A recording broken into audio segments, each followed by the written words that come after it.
السلام علیکم ورحمۃ اللہ. بیٹھ جاؤ، بیٹھ جائیں تشریف رکھیں.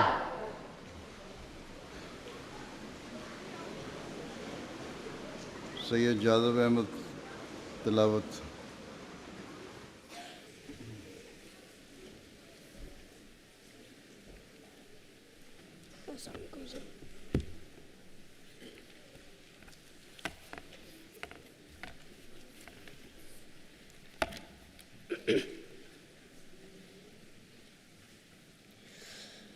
أعوذ بالله من الشيطان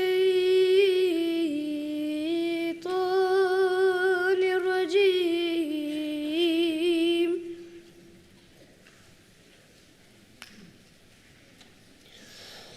بسم الله الرحمن الرحيم.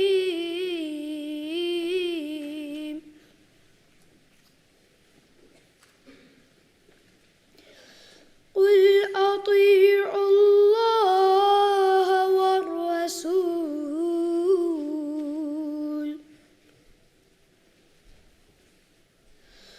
فإن تولوا فإن الله لا يحب الكافرين.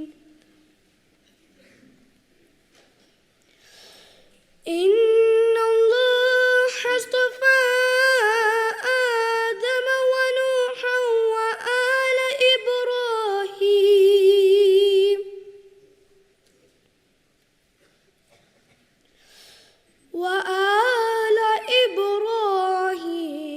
وآل عمران على العالمين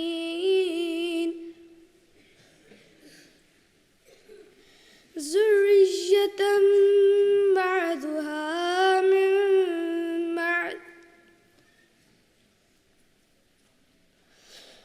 والله سميع عليم.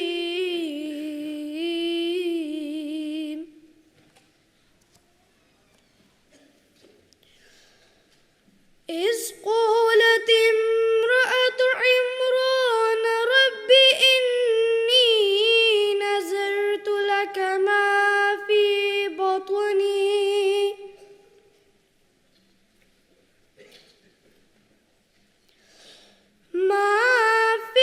بطني محررا فتقبل مني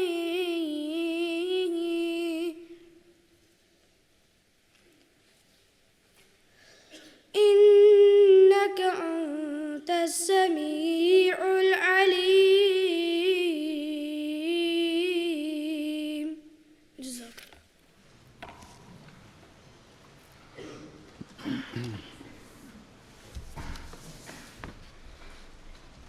شاہ زیب نیئر اردو ترجمہ.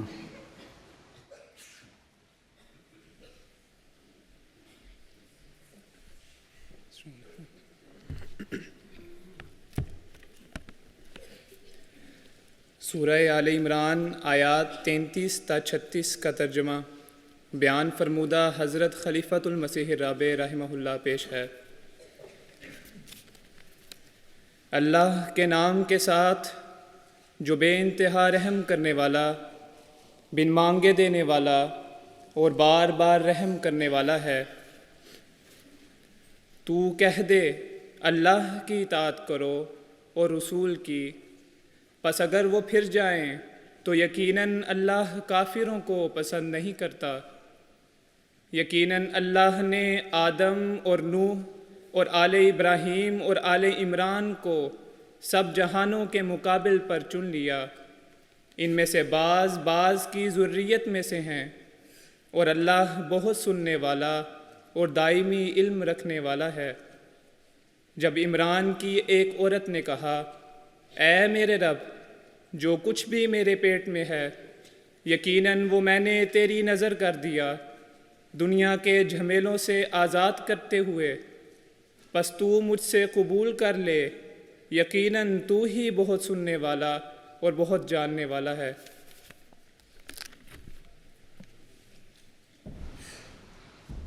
Rashid Mubashir, English translation.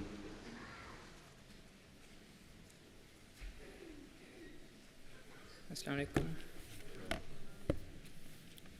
The English translation of the verses just recited before you is as follows. I seek refuge with Allah from Satan the accursed. In the name of Allah, the gracious, the merciful. Say, obey Allah and the Messenger. But if they turn away, then remember that Allah loves not the disbelievers. Allah did choose Adam and Noah and the family of Abraham and the family of Imran above all peoples, a race correlated with one another, and Allah is all-hearing, all-knowing. Remember when the woman of Imran said, My Lord, I have vowed to thee what is in my womb, to be dedicated to thy service. So do accept it of me. Verily, thou alone art all-hearing, all-knowing. Suhaib Ahmad Nazm.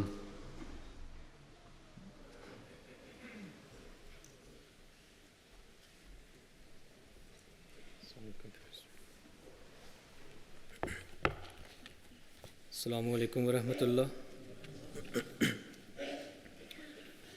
منظوم کلام حضرت مسلح موعود رضی اللہ تعالیٰ عنہ.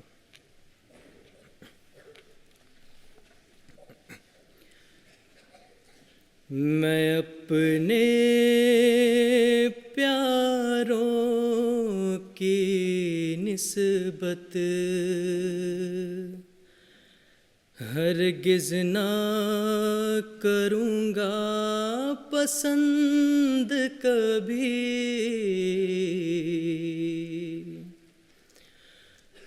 وہ چھوٹے درجے پہ راضی ہوں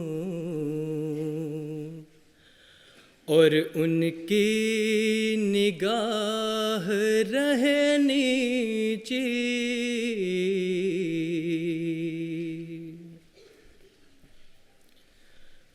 وہ چھوٹی چھوٹی باتوں پر شیروں کی طرح غراتے ہوں، شیروں کی طرح غراتے ہوں.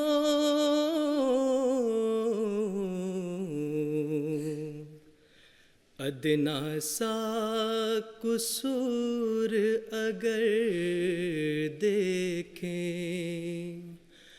تو منہ میں کف بھر لاتے ہوں.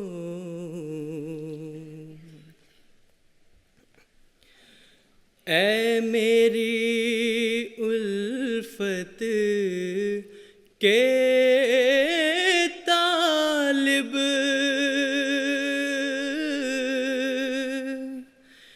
یہ میرے دل کا نقشہ ہے، یہ میرے دل کا نقشہ ہے.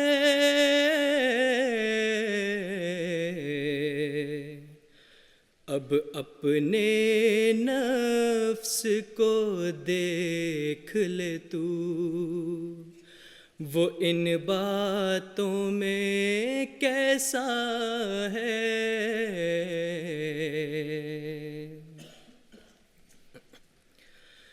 میں واحد کا ہوں دل دادا اور واحد میرا پیارا ہے، اور واحد میرا پیارا ہے.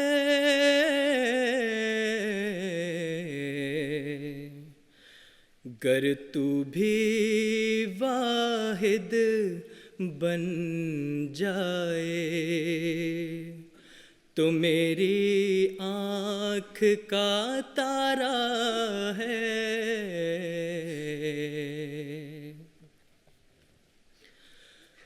तू एक हो सारी दुनिया में,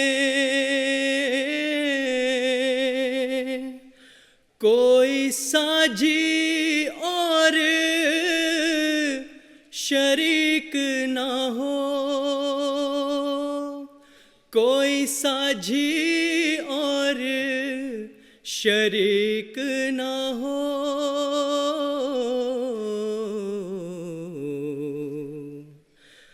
तू सब दुनिया को दे लेकिन खुद तेरे हाथ में भीख ना हो।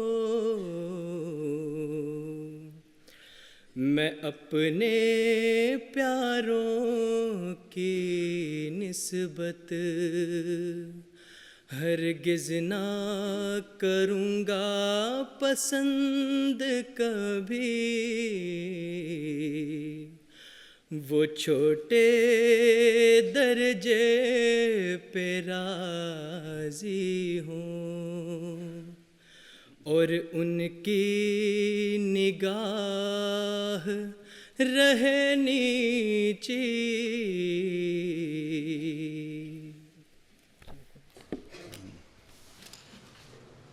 Report Ijtema, Secretary Waqfeen-e-Nau.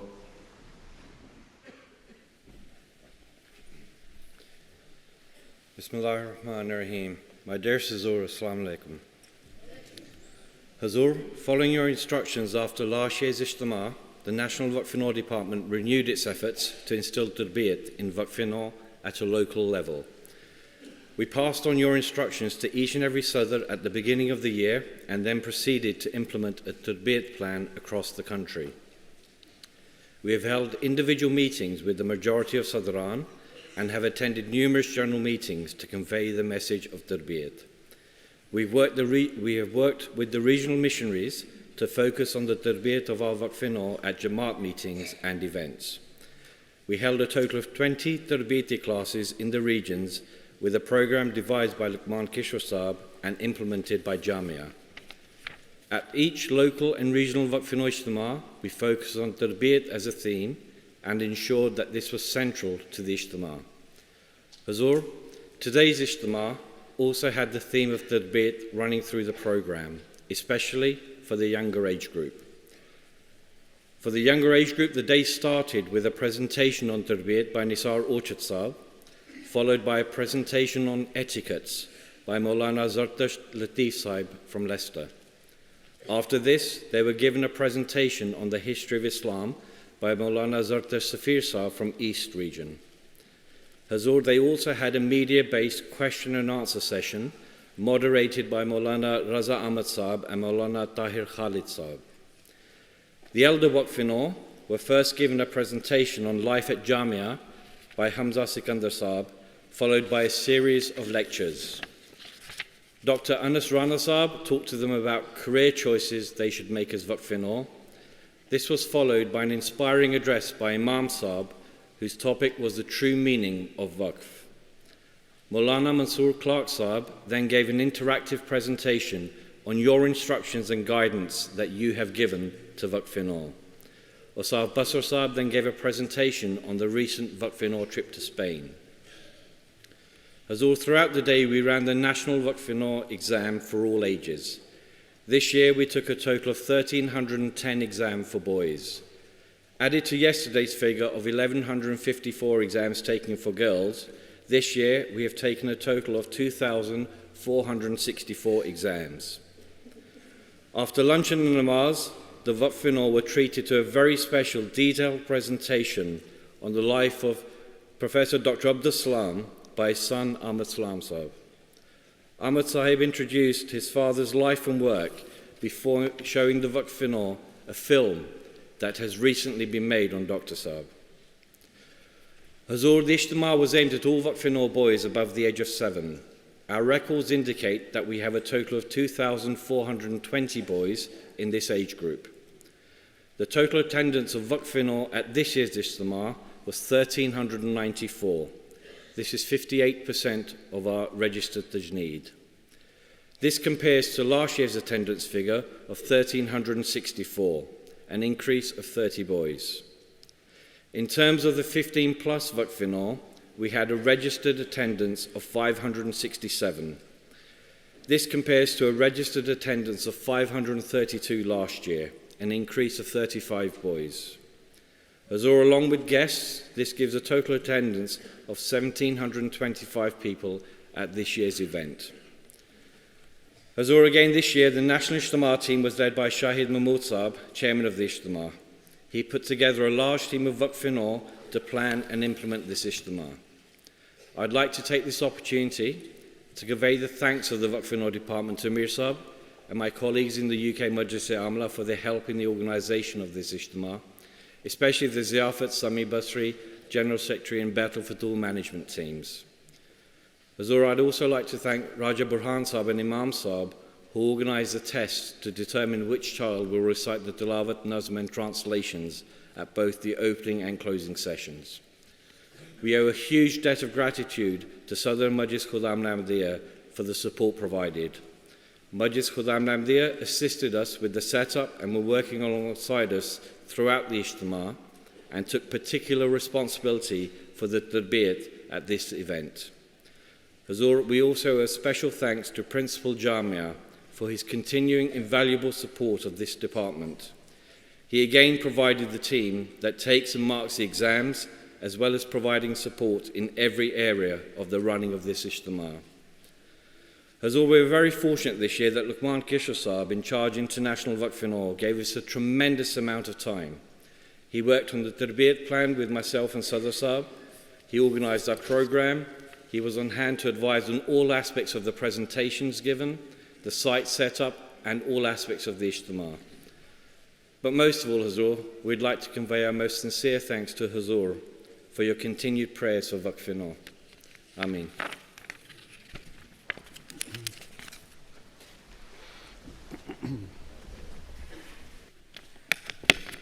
Assalamu alaikum wa rahmatullah.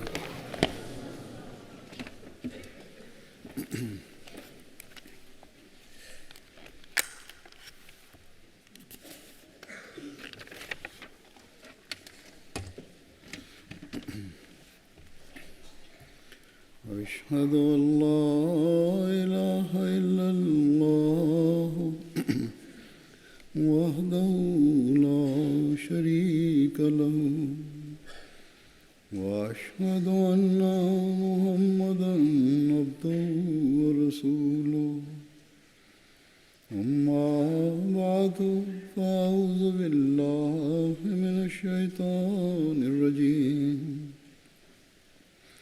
بسم الله الرحمن الرحيم الحمد لله رب العالمين الرحمن الرحيم مالك يوم الدين إياك نعبد وإياك نستعين اهدنا الصراط المستقيم صراط الذين أنعمت عليهم غير المغضوب عليهم ولا الضالين.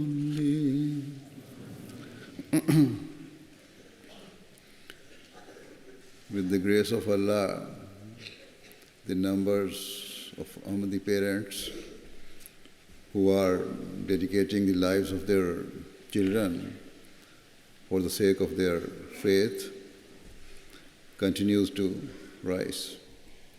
And so each year thousands of children are being born into the Waqfeen-e-Nau scheme.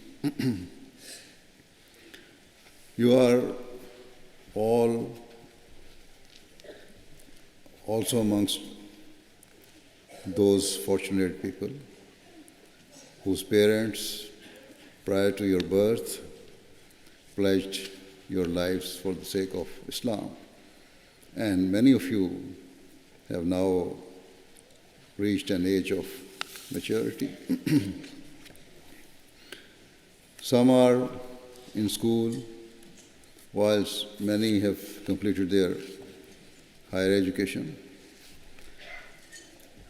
Having done so, some of you are now serving the Jamaat full-time as Waqf-e-Zindagi, whilst quite a number are now posted in the field as missionaries after completing their studies and training from Jamia Ahmadiyya.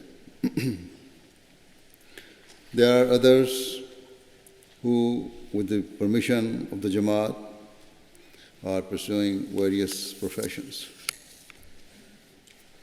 However, it is vitally important that those who are working privately must set aside as much time as possible for the service of their religion and should always keep in mind that they are Waqfeen-e-Nau. First and foremost, every member of the Waqf-e-Nau scheme should understand that his waqf is only of benefit and of real value if he has established a sincere connection with Allah, the Almighty. And the principal way to build a relationship with Allah, the Almighty, is through the worship of Allah and namaz. Hence, regardless of anything else, you must all be regular in offering the 5 daily prayers with a spirit of sincerity and devotion to Allah the Almighty. Furthermore, it is a religious obligation upon every Ahmadi Muslim man to offer their prayers in congregation. Consequently, those of you who live within a reasonable distance of a mosque or salat center must make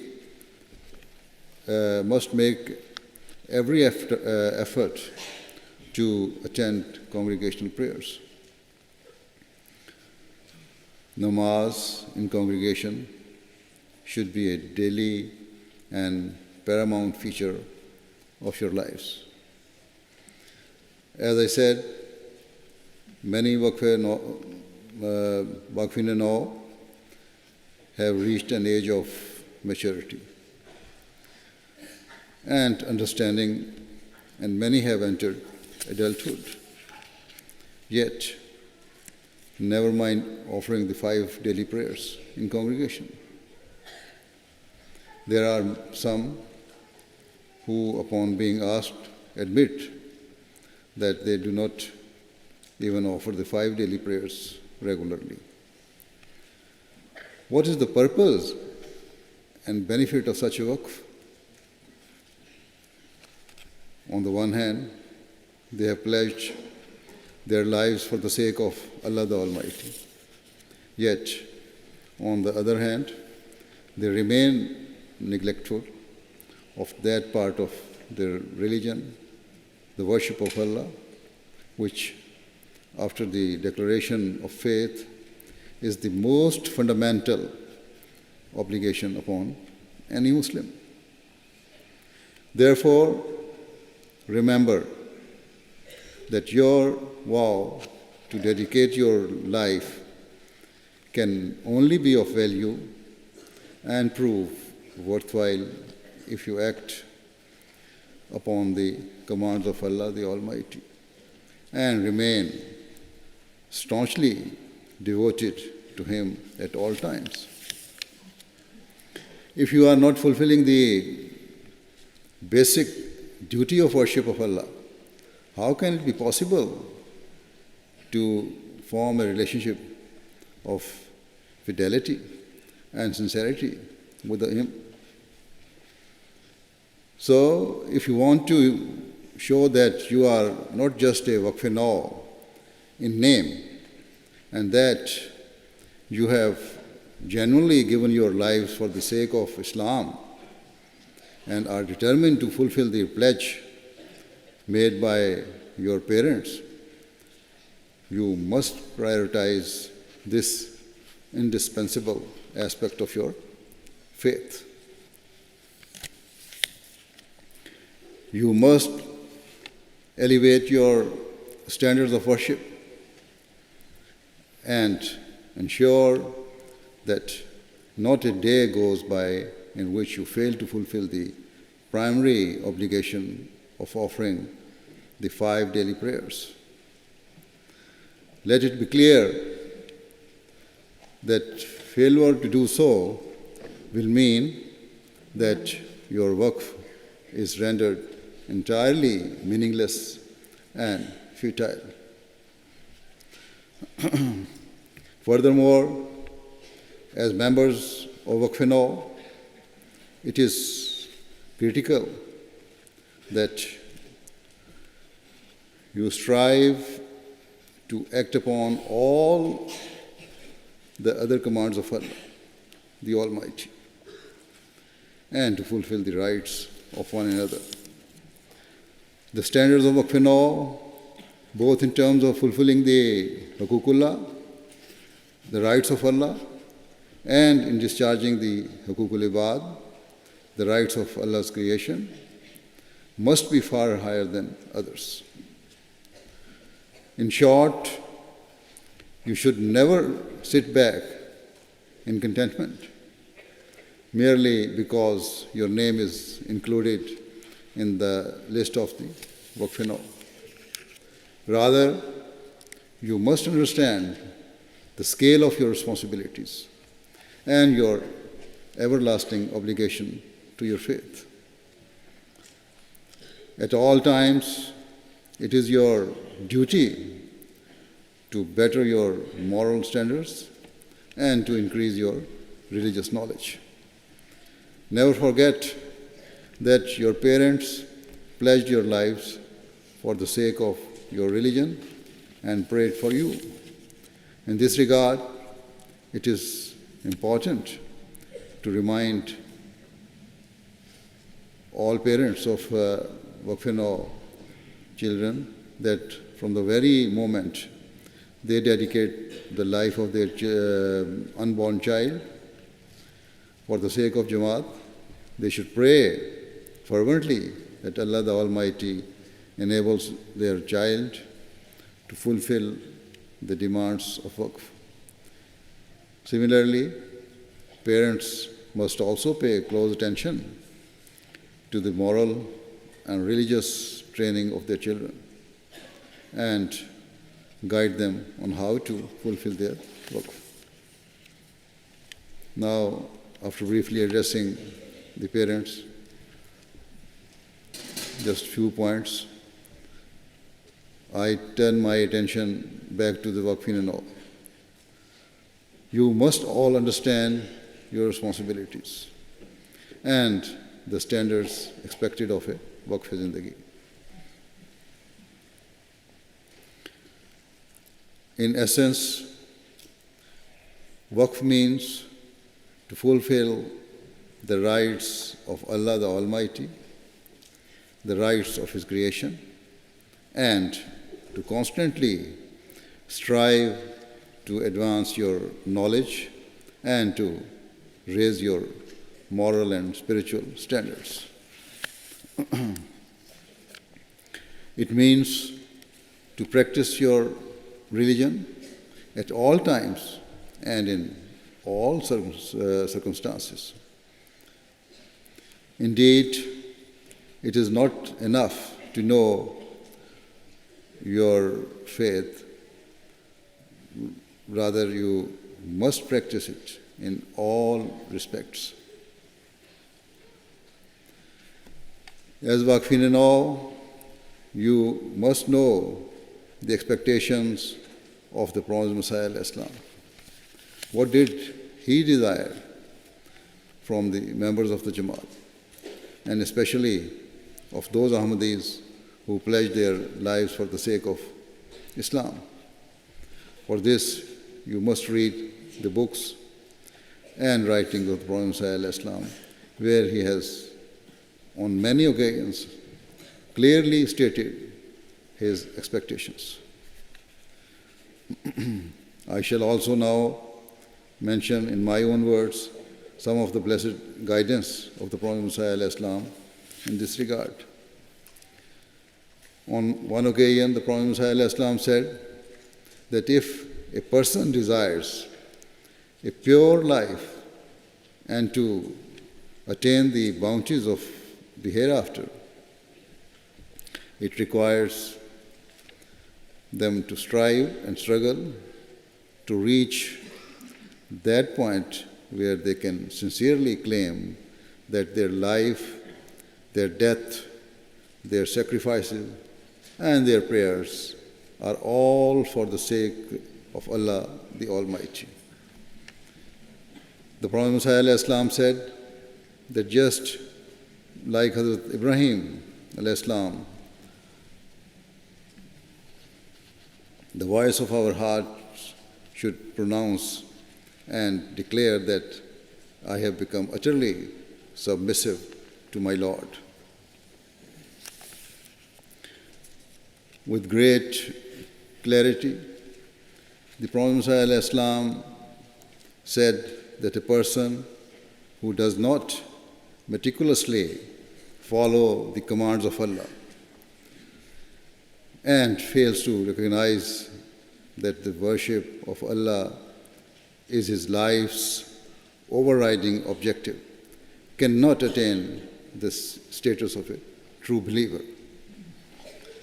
Thus, you should understand that even though you are living in a Western society, you must live your lives in an Islamic way, seeking to attain the pleasure of Allah the Almighty.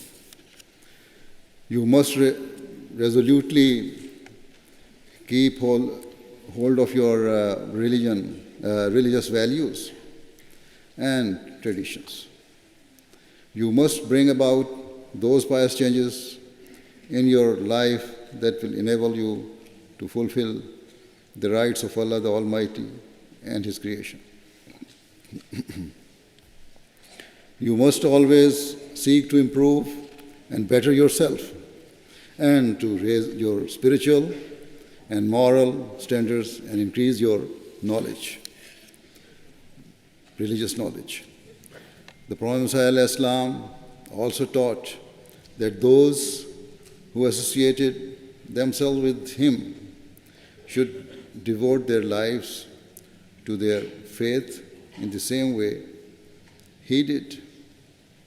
So we must keep the great personal example of the Prophet Messiah Islam firmly within our rights, within our sights at all times.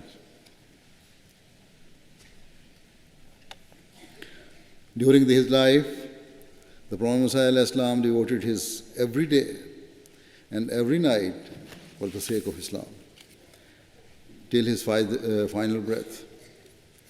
Every moment of the Prophet Messiah Islam's life was spent in fulfilling his divine mission to revive and spread the true teachings of Islam throughout the world. For example, on one occasion, the Prophet Messiah Islam said that he continued to work until he felt as though he was about to collapse due to extreme exhaustion.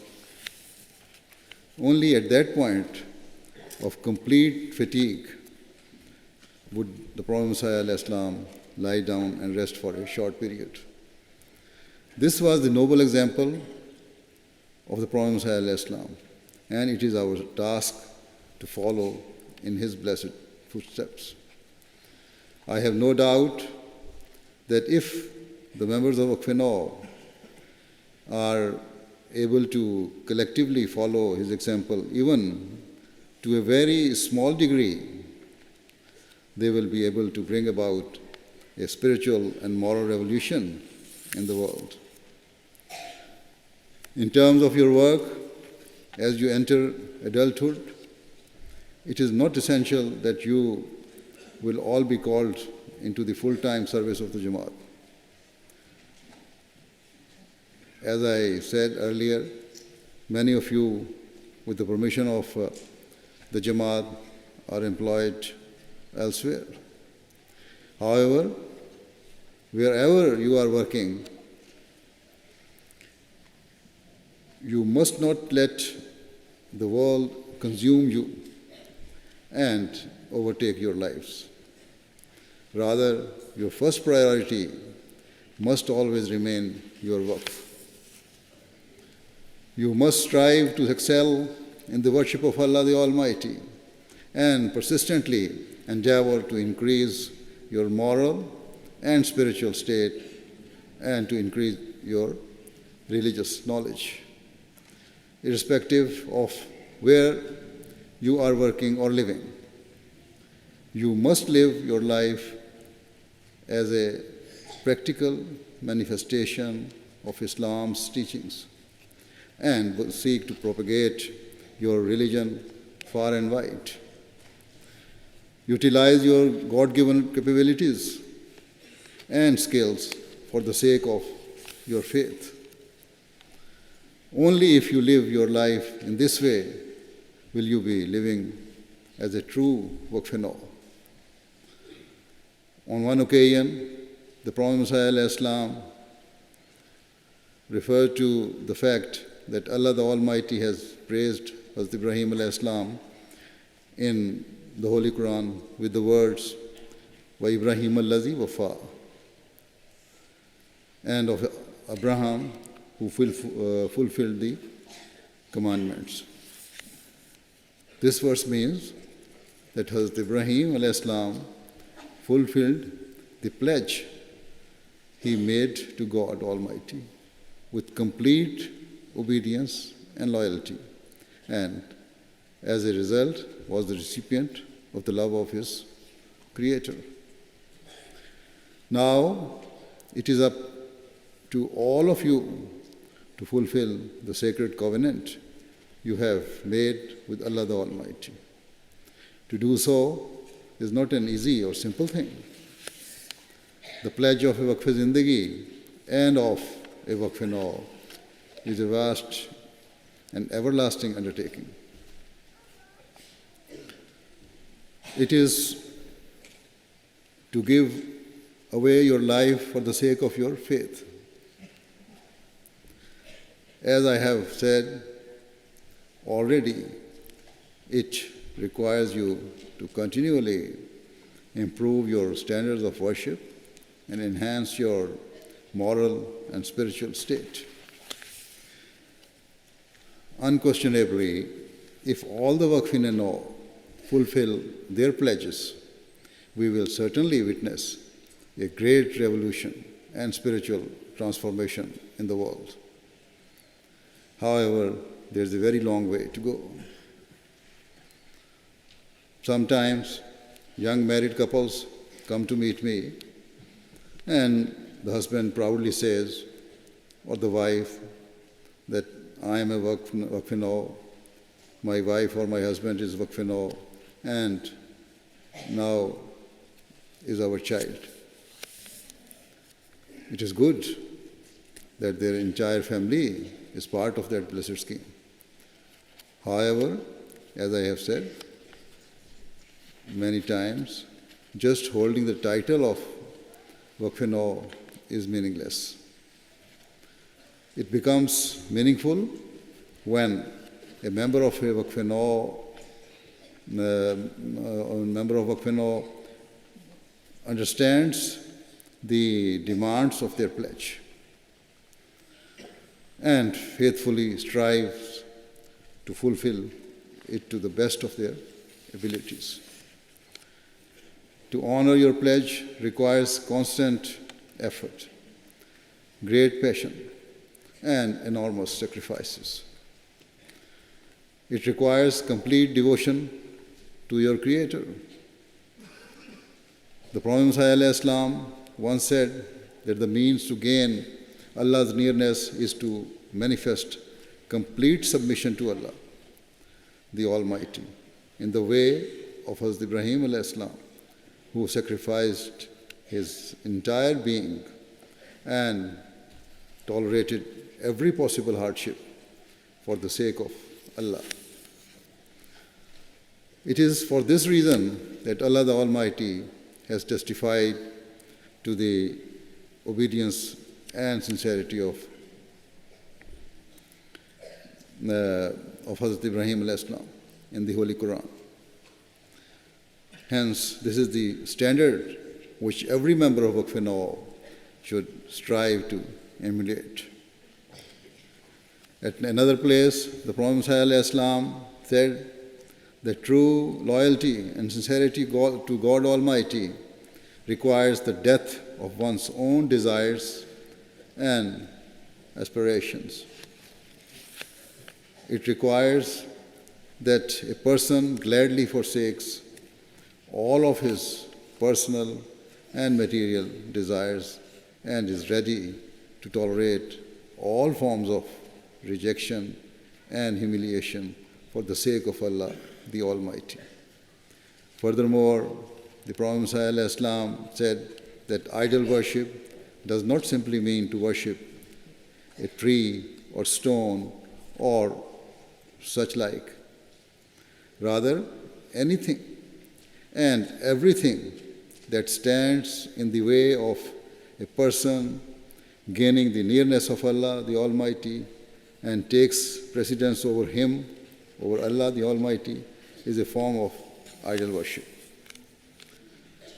All of you should deeply reflect upon this point and assess your own lives to see if you are being taken away from your faith by the many worldly activities and superficial pursuits that are common today. If such material interests cause a person to forget Allah, the Almighty, how can he or she claim to follow the example of loyalty and obedience displayed by Hazrat Ibrahim ﷺ, or to reach the standards expected by the Prophet ﷺ? Though many Waqfeen-e-Nau are busy with their professions or business, they must not let their worldly work interfere with their worship of Allah the Almighty. Similarly, children who play computer games or have other hobbies must ensure that these pursuits do not lead them to neglecting their prayers and religious duties. Instead, they must develop the habit of leaving such things, where it is time for namaz, and to ensure that their faith always takes priority over worldly matters.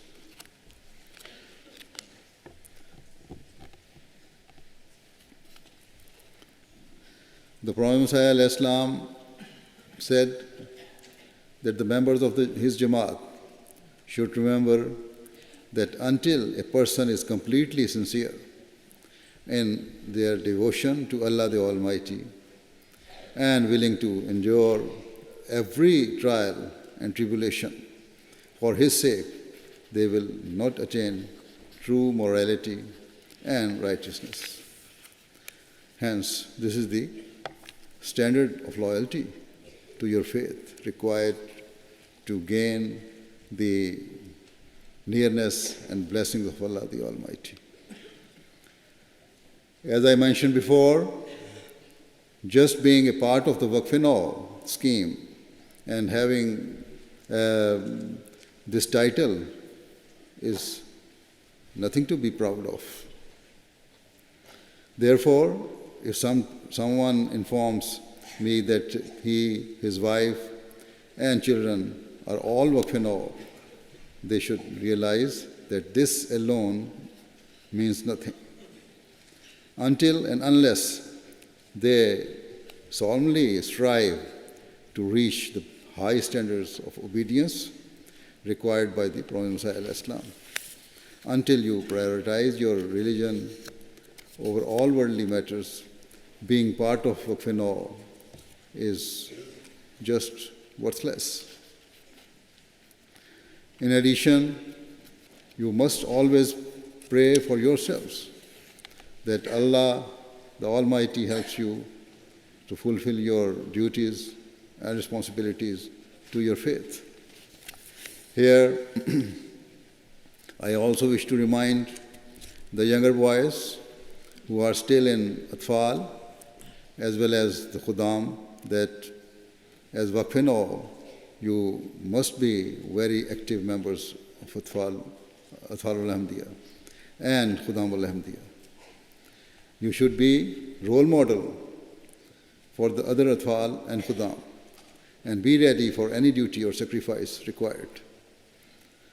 Furthermore, the standard of worship of Waqfeen-e-Nau should be higher than other Ahmadis.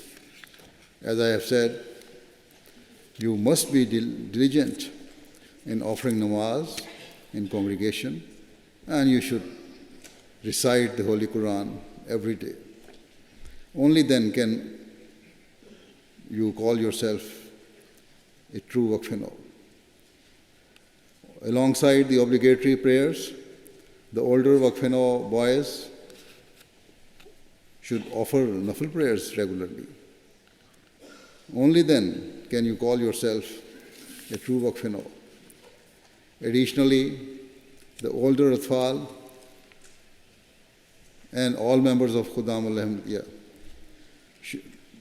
should carefully read the translation of the Holy Quran and study the commentaries of the Prophet Muhammad and the Khulafa. You should identify the commands of Allah the Almighty and be determined to act upon them to the best of your abilities. Only then can you call yourself a true Waqfeen-e-Nau. At all times, the conduct and manner of a Waqfeen-e-Nau should be of the highest order. Only then can you call yourself a true Waqfeen-e-Nau. Furthermore, whilst all Atfal and Khuddam should dress appropriately and should speak and interact with others in a respectful and moral way, Waqfeen-e-Nau should have even higher standards. Only then can you call yourself a true Waqfeen-e-Nau. Compared to girls, boys are more easily influenced by the immodesty and indecency prevalent in the modern society. However, our boys should always guard their modesty and not fall prey to immoral and indecent activities. Only then can you call yourself a Waqfeen-e-Nau. You should respect your parents, listen to them, care for them, and pray for them. Only then can you call yourself a true Waqfeen-e-Nau. Likewise, treat your brothers and sisters with love and affection and set a pious example for them to learn from. Only then can you call yourself a true Waqfeen-e-Nau. If you are married, you must set the best possible example for your wife and children. Treat them with love and care and fulfill their needs. Strive earnestly to ensure that the next generation of Ahmadis remains faithfully attached to the Jamaat. Only then can you call yourself a true Waqfeen-e-Nau. Similarly, those of you who are looking to get married should seek pious Ahmadi girls so that your future generations are raised in a righteous environment. Only if you are playing your role in protecting the future of your Jamaat can you call yourself a true Waqfeen-e-Nau. You should also be strong in body and strong in mind. You should be ready for hard work and any service for the sake of your faith. You should be ready to tolerate all challenges and to make all necessary sacrifices for the sake of the Jamaat. Only then can you call yourself a true Waqfeen-e-Nau. In terms of tabligh, Waqfeen-e-Nau should be at the forefront and consider it their personal duty to spread Islam's teachings. For this purpose, you must be armed with religious knowledge. Hence, I reiterate the importance of trying to understand the deeper meanings of the Holy Quran and to read the books and magazines published by our Jamaat. Only then can you call yourself be a true Waqfeen-e-Nau. Moreover, always remember that it is the duty of a Waqfeen-e-Nau to propagate the mission and objectives of the Khalifa Waqf and to be his constant helper. You can only do this if you are completely obedient to Khilafat. Only if you are following the guidance and instructions of Khalifa Waqf can you urge others to do the same. Whilst all Ahmadis should make it a regular habit to listen to my Friday sermons and other programs, it is especially vital that Waqfeen-e-Nau listen and take notes and reflect upon what I have said and try to inculcate whatever they learn into their daily lives. Furthermore, a Waqfeen-e-Nau should be free from all forms of arrogance and pride. Instead, humility and forbearance ought to be your hallmarks. Only if you try to develop all of these qualities will you be able to gain the pleasure and nearness of Allah the Almighty. May Allah the Almighty enable all of you to understand your duties and responsibilities and to fulfill the demands of Waqf in the very best way.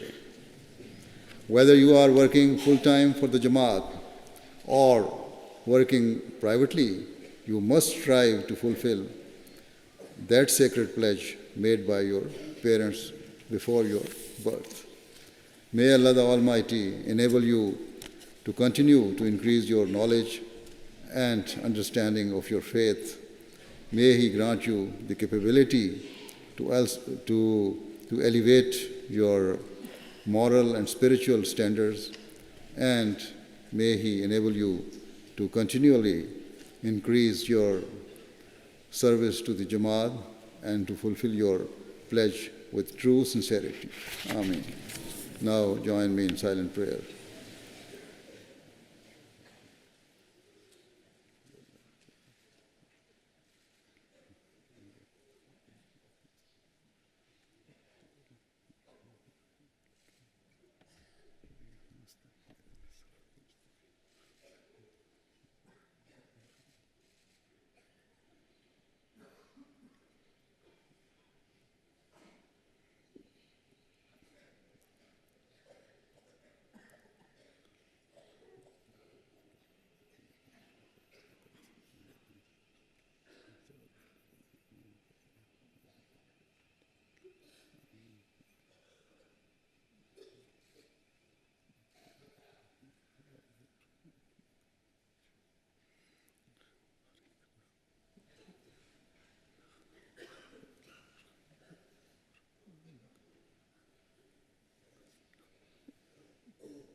Ameen. Assalamu alaikum wa rahmatullah.